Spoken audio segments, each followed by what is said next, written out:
Maureen Rhys sy'n cadw cwmni fi heno, un o'n actorion amlycan ni, wrth gwrs, croeso cynnes ato ni. Diolch yn fawr. Bleser mewn cael eich cwmni chi, a chwarae teg, wedi cyrraedd yn saff, ar ôl teithio o Fangor lawr i'n anelli, yng nghanol y storo mwyaf enbyd. Tren a car, a mi gyrheiddish i ryw 20 munud yn ôl y llapindarig. Mae yn wael mas na heddiw, Mae'n rhaid bod chi wedi gweld y gweitha ar hyd Cymru gyfan. Hunan gofiant newydd yn y siopau ar gyfer y dolyg. Pam mynd ati i sgwennu'r hunan gofiant yma? A mod i wedi cael cynnig, mi oes yna lythyr o Gwasgomer gen bethau mair, a o'n i'n meddwl, mae'n siŵr bod hwn yn hysbyseb i bod yna lyfrau newydd allan. A mi ges i gymaint o sioc, wir, pan nes i ddarllen y llythyr, dim atab am ryw bythefnos. A wedyn, dwi'n i'n mynd o'r beth yna chi, ryw, wnai ddim, wnai. Ia, mae fi'n codi'r ffôn. Ia. A dyna neb mewn beth yna fi'n gwybod am fisoedd lawar. A wedyn dyna pam dwi wedi diolch iddi hi am gadw cyfrinach. A welodd John na neb arall air ohono tan dysadwn dwytha pan ddoth o trwy'r post. John, eich gwr chi, John Ogwen, wrth gwrs, ddim wedi weld e o Dim o gwbl. Achos mae yna lot ohono fe mewn yma. Wel, dyna'r unig ffordd fedrwn ni'n neud o.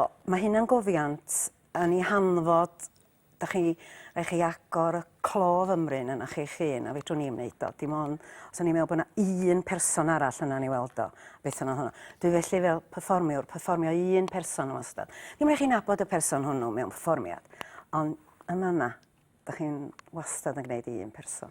Be fi meddwl sy'n hynod o ddiddorol am yr hunan gofiant yma, yn amlwg eich stori bersonol chi yw hi. Ac eto mae'n fwy na hynny hefyd.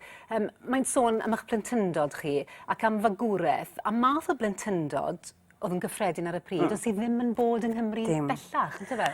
Pan i'n dechrau sgwennu, oedd pethau mor fyw am blentyndod i, oherwydd bod fi wedi cael y magu mwy neu lai yn a ben fy hun efo fy nain a pobl mewn oed o'n gwmpas i, wedyn o hwnna'n fyw iawn. A o'n i'n synnu fi'n hun. Chi dim hanti o bosib i'm di clywed hynna i gyd. Ond... Gad y pryd, oedd e ddim yn rhywbeth mor anghyffredin hynny? Gael eich codi gyda eich nain, eich myngu, neu deulu estynedig? Na, dim o gwbl gath yn hen daid di fagu ar ffarm Llwncoed. Dim mewn cyfyrder oedd o iddyn nhw. Ond ar ôl i rieni fo, farw, mi gafodd fagwraeth gan ein hwll. Felly mae'n gofnod y fywyd sydd wedi diflannu bellach, a mae hefyd yn gofnod o hanes theatr Cymru. O'n i'n mynd ymwybodol o hynny, ond mae'n debyg bod o. Be nes i yn yr ail hanner, yr ail hanner wastad yn fwy anodd, ydych chi'n sôn am eich gwaith, ydy gwaith chi yn bersonol yn ddiddorol i bobl eraill.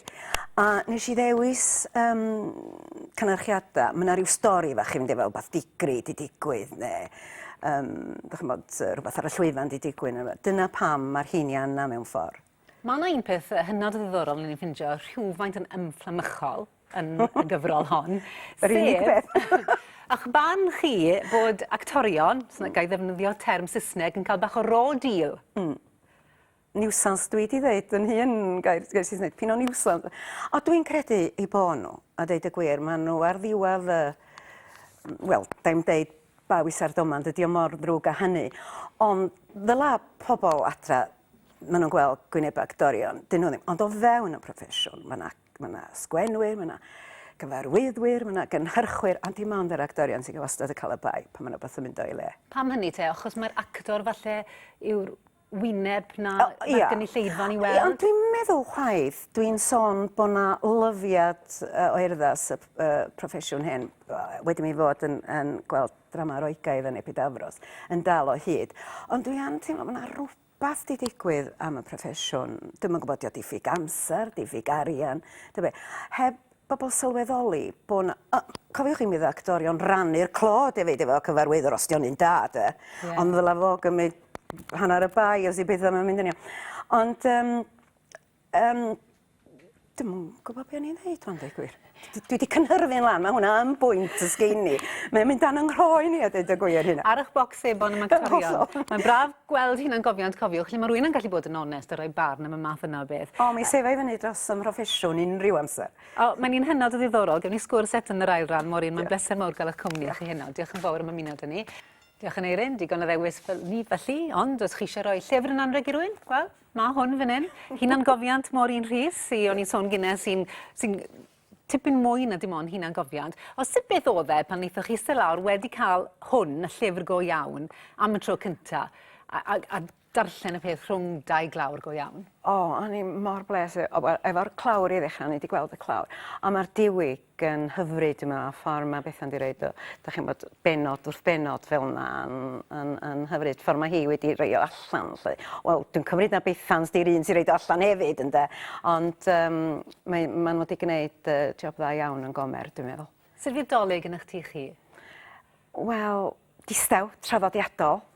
A twrci, dim byd gwahanol. Blwyddyn ar ôl blwyddyn, rhy fath yn union.